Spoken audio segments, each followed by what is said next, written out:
Selamat sore Tribuners, kembali bersama saya Malvin. Sore ini kita akan membahas situasi politik saat ini.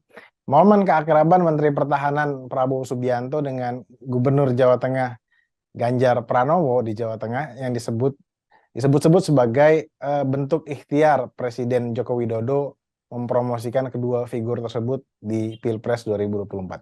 Benarkah demikian? Sore ini kita sudah terhubung dengan pengamat politik sekaligus founder Voxpol Center Research and Consulting, Pangi Sarwi Caniago. Selamat sore, Bang Pangi.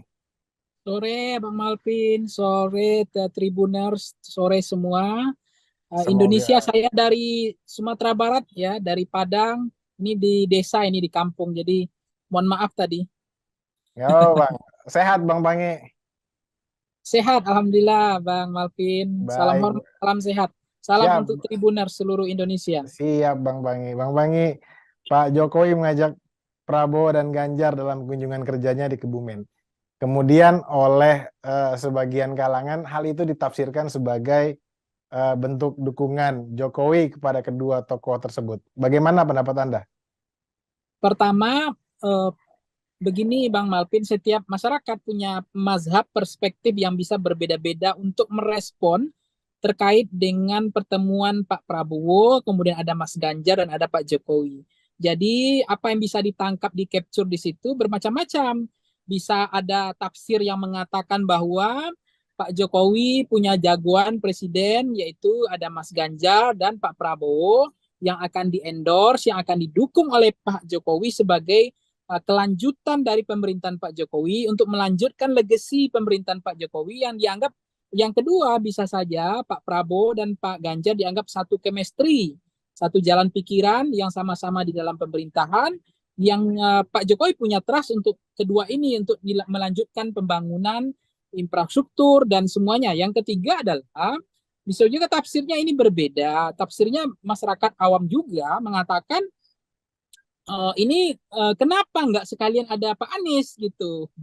Ini akan lebih bagus lagi angle-nya, lebih bagus lagi, keren lagi gitu. Ada Pak Anies, ada Mas Ganjar, ada Pak Prabowo. Artinya Pak Jokowi tidak mengendorse siapapun, tapi mendukung semua calon presiden, siapapun diusung, lapangan tetap datar, Pak Jokowi tidak partisan untuk mengusung salah satu calon presiden, tapi Pak Jokowi memberikan ruang kepada siapapun untuk menjadi calon presiden dan beliau tidak terlalu memikirkan siapa lagi gitu, tapi semuanya didukung.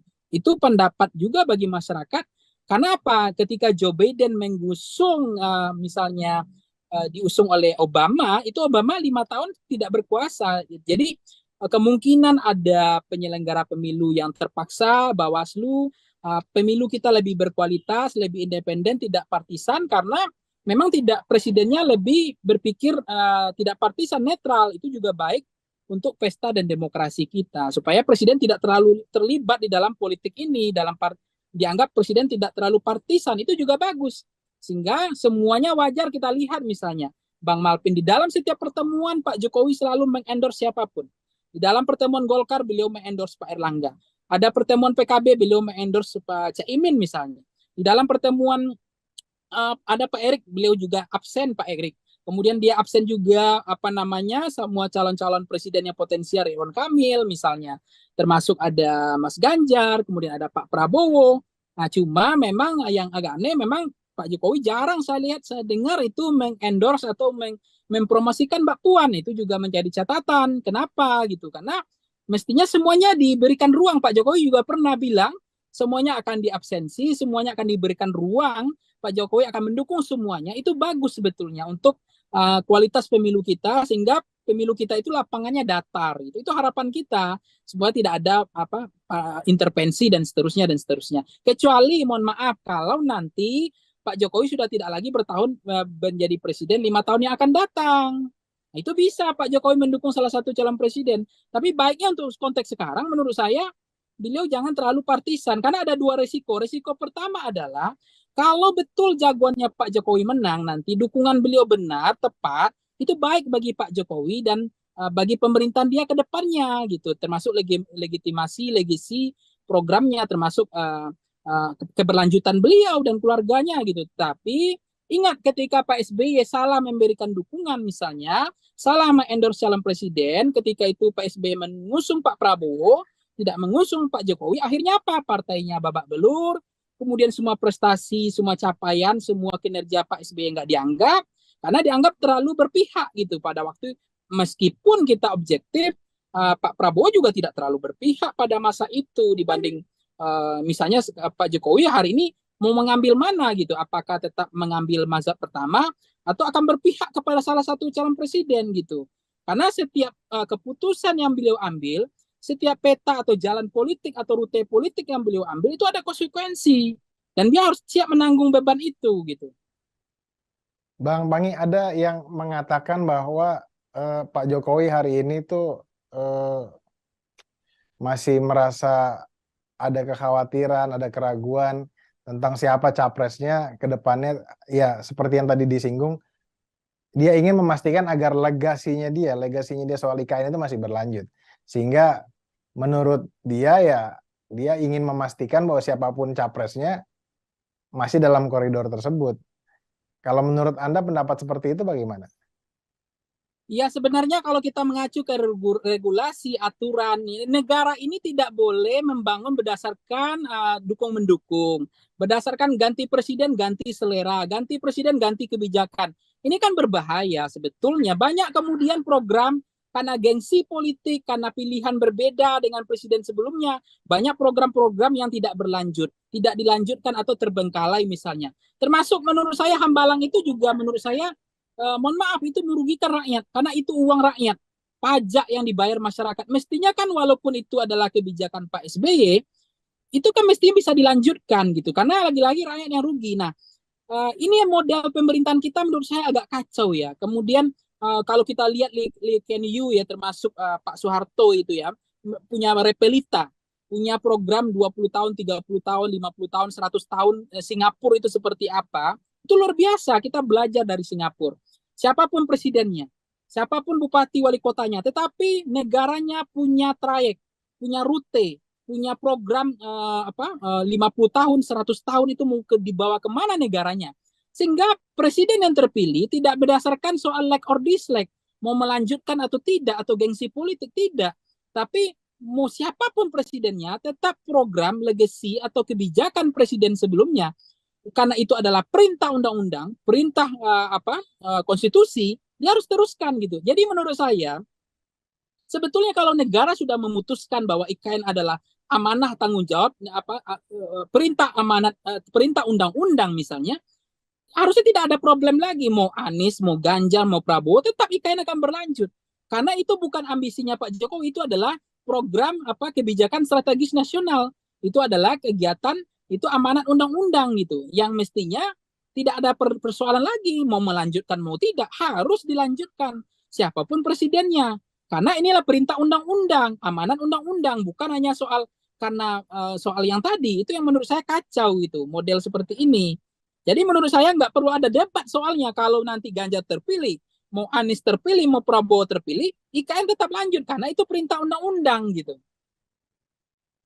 Bang Pangi, kita bergeser ke wacana soal duet Ganjar dan Pak Prabowo. Jika memang pada akhirnya itu terjadi, kira-kira menurut Anda siapa yang akan jadi capres ini? Pak Prabowo atau Pak Ganjar? Saya dari dulu 2 tahun yang lalu sudah bilang bahwa um, bukan mustahil Ganjar Prabowo itu akan berpasangan dan kingmakernya Pak Jokowi yang mendesain sebagai arsiteknya. Karena memang posisi soal capres dan cawapres itu persoalan juga tidak terlalu complicated sebetulnya. Kalau dari modal elektabilitas Bang Malvin, memang capresnya adalah Ganjar karena elektabilitas Ganjar racikan baik tingkat kedikenalan, kedisukaan dan tingkat keterpilihan, popularity, acceptability dan electability-nya Mas Ganjar itu lebih kuat gitu. Halo Bang Pangi, ada sedikit gangguan.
Putus ya, ada yang nelpon tadi. Oh, ya, silakan Bang, dilanjutkan Bang. Jadi Bang, kalau dari racikan elektoral itu posisi capres itu Mas Ganjar. Positioning Pak Prabowo hanya sebagai wakil. Nah, kira-kira ada pertanyaan nih. Pak Prabowo mau nggak jadi wakilnya Mas Ganjar? Ya. Kalau menurut saya yes, persis mau karena Pak Prabowo jadi menteri aja mau, apalagi jadi presiden, wakil presiden kan lumayan udah naik kelas gitu. Nah, tapi saya nggak tahu bagaimana pikiran-pikiran Pak Prabowo. Beliau ini kan sudah merasakan keberkahan kutal efek itu, Bang, PKB termasuk Gerindra. Ketika kadernya diusung sebagai calon presiden, maka elektabilitas partainya terselamatkan dan itu sudah dirasakan oleh Gerindra termasuk PKB dan partai-partai yang punya niat mengajukan calon presiden. Nah, jangan-jangan bagi Pak Prabowo sebagai wakil presiden itu kutal efeknya nggak terlalu kuat gitu. Tapi kalau Pak Prabowo sebagai calon presiden positioningnya, maka Gerindranya elektabilitasnya bisa tidak terbendung karena besok di kalender pemilu serentak di bilik suara ada dua nama yang akan ada memilih nama orang suka memilih nama dia pilih presiden, kemudian dia suka dengan logo partai, dia akan pilih partai politik. Nah, kalau kemudian Prabowo efek lebih besar daripada Gerindra efek, maka itu disebut dengan efek ekor jas, bahwa elektabilitas Gerindra itu ikut terdongkrak oleh figurnya Pak Prabowo. Nah, persoalannya, apakah Pak Prabowo yakin nggak dengan cawapresnya Pak Ganjar, itu Gerindranya bisa maksimal efek ekor jasnya atau tidak? Nah, ini pertanyaannya. Tapi saya merasa, kalau memang ini sudah dianggap Pak Jokowi punya punya punya efek besar di situ, punya pengaruh yang besar sebagai veto player atau dianggap sangat menentukan, ya menurut saya Pak Prabowo akan legowo saja gitu. Nah, capresnya tetap Ganjar, nanti cawapresnya adalah Pak Prabowo. Nah, yang kedua adalah klaster pemilih basisnya Pak Prabowo dengan Mas Ganjar itu juga ada perbedaan. Kalau Mas Ganjar itu adalah nasionalis, kuat di Indonesia Timur, Tengah ya. Tapi Pak Prabowo itu kuat di Indonesia bagian Barat, dia lebih kepada nasionalis tapi mix religius. Nah, segmen-segmen pemilih basis-basisnya Pak Prabowo masih ada di Sumatera, masih ada di Kalimantan, masih ada di Jawa, Jawa Barat, DKI, Banten, masih ada. Nah, irisan pemilihnya agak berbeda. Yang kedua adalah kekuatan Ganjar Prabowo adalah beliau punya sama-sama punya pengalaman di pemerintahan. Pak Prabowo pernah menjadi menteri pertahanan, kemudian Pak Ganjar pernah menjadi kepala daerah gubernur 2 periode. Pak Prabowo pernah jadi menteri. Nah, pengalaman ini adalah komplementer ya, saling melengkapi. Satu kepala daerah, satu pernah jadi menteri dan ini juga baik ya. Nah, yang ketiga adalah kombinasi sipil militer itu juga bagus, cukup ideal ketika masyarakat melihat ada sosok yang melengkapi, ada sipil, ada militer. Nah, kemudian yang terakhir adalah Pak Prabowo punya partai politik yaitu Gerindra. Nah, tinggal bagaimana PDIP mengusung Ganjarnya gitu. Jadi pasangan ini menurut saya Ganjar Prabowo itu juga cukup potensial, cukup kuat, baik dari basis, baik dari mesin partai, kemudian dari prestasi, capaian dan program dan tingkat kepuasan tingkat kepuasannya Pak Prabowo di pemerintahan, termasuk tingkat kepuasan Mas Ganjar di pemerintahan, dan termasuk racikan elektoralnya Ganjar dengan Prabowo itu adalah dua besar, tiga besar lah.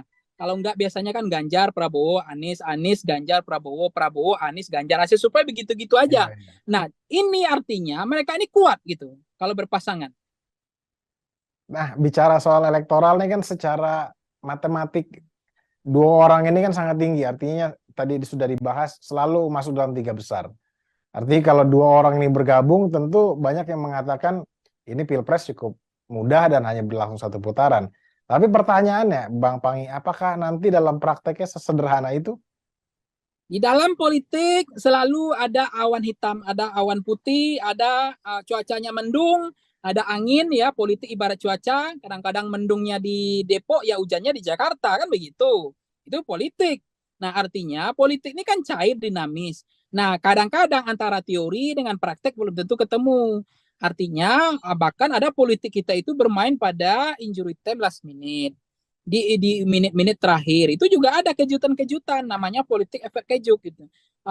Atau the power of kepepet, ada rumus yang dikeluarkan di ujung-ujung, bisa. Dan jadi politik ini kemungkinan masih sangat cair, sangat dinamis, dan bahkan Pak Ganjar pun ada dugaan saya tidak diusung oleh PDIP. Mungkin nggak? Mungkin. Kalau misalnya Mbak Puan dianggap sangat penting ke depannya untuk masa depan PDIP misalnya. Kalau misalnya PDIP nggak mikir ini bukan soal kalah menang, bukan soal presiden atau tidak presiden, tapi bagaimana ke depannya terah Soekarno-nya, terah PDIP-nya, terah Megawati-nya di PDIP misalnya, takut ada kekhawatiran misalnya kalau nggak Puan wakil presiden atau presiden, nanti partai seolah-olah bisa di take over, diakuisisi setelah Ibu Mega sudah nggak ada lagi, nggak ada lem perekat yang kuat. Nah sekarang kan lem perekatnya adalah Soekarno, PDIP, dan Bu Mega kan.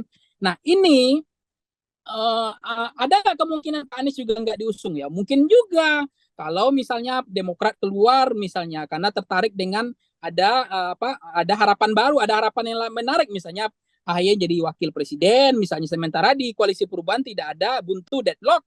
Nah tiba-tiba Demokrat lompat pagar, banting setir, meninggalkan koalisi perubahan. Artinya apa? Anies juga berpotensi tidak diusung karena tidak memenuhi tiket. Nah itu juga mungkin. Dan juga mungkin Pak Prabowo juga tidak diusung gitu loh. Kalau misalnya nanti elektabilitas Pak Prabowo tidak potensial, tidak cukup menjanjikan misalnya. Jadi ketiga-tiganya juga ada kemungkinan tidak jadi calon presiden, tidak menjadi wakil presiden. Mungkin saja di dalam politik itu.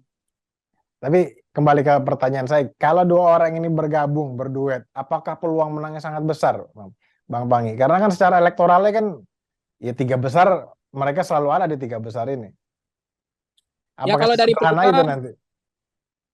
kadang-kadang begini juga, tidak semua hitung-hitungan lembaga survei, matematika politik di lapangan ini juga akan ada perbedaan-perbedaan gitu. Jadi potensi kemenangan iya besar sebetulnya, karena dua ini punya sosok, punya elektabilitas, punya partai politik, dan punya logistik kan cukup. Tapi apakah betul memang mereka ini kuat secara pendanaan, itu juga belum tentu kan. Logistiknya mungkin Pak Prabowo punya, tapi Mas Ganjar belum tentu gitu. Jadi hitung-hitungan politik ini kuat iya, tetapi itu secara matematika politik. Tapi dugaan saya dari hasil survei memang dua sosok ini cukup potensial, cukup menjanjikan. Jadi Pak Jokowi nanti mengusung Ganjar Prabowo atau Prabowo Ganjar ya mungkin juga gitu. Jadi ya mungkin semua Bang, semua kemungkinan dalam politik itu tidak ada yang tidak mungkin karena politik itu adalah seni ketidakmungkinan. Pertanyaan terakhir Bang Pangi. Menurut analisa Bang Pangi, kira-kira di 2024 ini ada berapa pasangan yang akan bertarung? Ada berapa poros nanti? Kalau saya dari tahun yang lalu saya udah ngomong Bang Malpin, minimal 3 poros, maksimal 4 poros. Sekarang saja sudah ada koalisi perubahan, KIB, koalisi kebangkitan Indonesia Raya, dan Golden Ticket PDIP. Itu sudah 4 poros. Tapi agak mungkinnya paling realistis itu 3 poros. Porosnya Ganjar, porosnya Anies, atau porosnya Pak Prabowo ditambah porosnya PDIP. Atau kemudian Pak Prabowo dengan Ganjar menyatu, fusi, nanti ada 3 poros saja. Nah, karena gini Bang Malpin, kenapa saya minta 3 poros? Kita ini jangan seperti keledai, masuk pada lubang yang sama, nggak mau belajar. Kan pembelajaran kemarin itu luar biasa. Dengan adanya 2 poros, dengan adanya bipolarisasi, adanya hanya 2 kutub ya bertarung head to head, itu kan keterbelahannya cukup menganga, lukanya sangat besar. Polarisasi isunya mengental dengan blok ideologis masing-masing, memantik politik identitas, mudah masuk kepada isu-isu agama yang itu tidak boleh membuka kotak Pandora isu agama di dalam politik. Karena itu sensitif, itu ibarat pusaran air yang bisa menunggu tinggal tenggelam. Itu dilakukan Ahok dan lain-lain itu, karena masuk ke politik identitas. Nah, maksud saya, besok itu untuk mencegah keterbelahan itu harusnya lebih dari 3 calon supaya ada pemecah gelombang. Itu yang pertama. Yang kedua adalah kalau 2 calon presiden kita tidak punya pilihan lain, ada kemungkinan golput tinggi, partisipasi rendah. Karena menunya terbatas, variannya sedikit. Nah, kalau misalnya ada 3 calon presiden, kita punya varian menu yang cukup varian menu yang cukup hidangannya kepada masyarakat untuk memilih 3 calon presiden gitu. Jadi kita punya banyak pilihan alternatif yang ditawarkan. Nah, yang terakhir adalah Saya meyakini 3 poros ini adalah karena semua partai politik, sekali lagi, semua partai politik punya kepentingan untuk mengusung kadernya. Karena begini logikanya, bagaimana mungkin partai politik karena kalender pemilu kita serentak, dia tidak punya niat untuk mengusung kadernya sebagai calon presiden atau wakil presiden. Kenapa ngotot Erlangga sekarang calon presiden atau wakil presiden? Kenapa ngotot Caimin sekarang calon presiden wakil presiden? Dua sosok ini bagi saya luar biasa. Karena beliau masih memikirkan bahwa besok itu pemilunya serentak, orang memilih presiden dan memilih partai. Nah, kalau efek ketua umumnya kuat, calon presidennya kuat, itu akan menaikkan elektabilitas partai. Yang kedua, mental bertarung caleg-caleg itu nggak akan susah. Akan susah kalau kemudian Golkar mengusung Pak Prabowo, mengusung Ganjar, mengusung Anies, tidak mengusung Erlangga. Itu PAN kan akan susah. Mental bukan bertarung, malu PAN itu, malu Golkar ya. Kenapa malu Golkar? Bagaimana mungkin ceritanya Golkar itu mengkampanyekan calon presidennya Pak Prabowo? Itu bagaimana mental caleg-caleg kader-kader di bawah itu kan mati gaya itu. Itu itu nggak ada lagi mental sebagai partai pemenang. Bagaimana mungkin tiba-tiba ya kayak PKB mempromosikan Anies gitu atau Ganjar gitu. Saya ini Ganjar masih, tapi semua partai politik kalau ingin menang partainya, prestasi partai itu adalah menang dalam pemilu. Bukan soal presiden saja. Pemenang partai pemilu itu adalah pernah diperjuangkan oleh Gerindra. Ketika dia menjadi calon presiden, Gerindranya ikut terbantu, terselamatkan. Dengan demikian, kita memastikan calon presiden itu akan banyak kalau partai memaksakan kadernya untuk maju. Itu penting gitu. Jadi mazhab kita itu adalah basis koalisi kan kader harus maju ya. Kemudian punya figur ya. Partai politik kan punya figur ketua umum. Kalau menang itu biasa kok. Itu dulu Golkar nggak pernah itu menang calon presidennya, tapi tetap aja punya menteri kan. Tapi bagaimana kalau Golkar saja tidak punya calon presiden, itu bisa 2 besar, mesinnya bagus. Apalagi Golkar punya calon presiden nanti kan gitu, termasuk PKB, termasuk misalnya Gerindra mengusung Pak Prabowo. Jadi saya mendukung ya partai politik untuk maju, makin banyak calon makin bagus. Kader partai harus maju gitu. Kader partai maju itu akan menambah poros koalisi. Baik, Bang Pangi, terima kasih atas analisanya sore hari ini. Tribuners, demikian bincang kita sore hari ini bersama pengamat politik sekaligus founder Voxpol Center Research and Consulting Pangi Sarwi Caniago. Saya Malvin pamit undur diri. Selamat sore.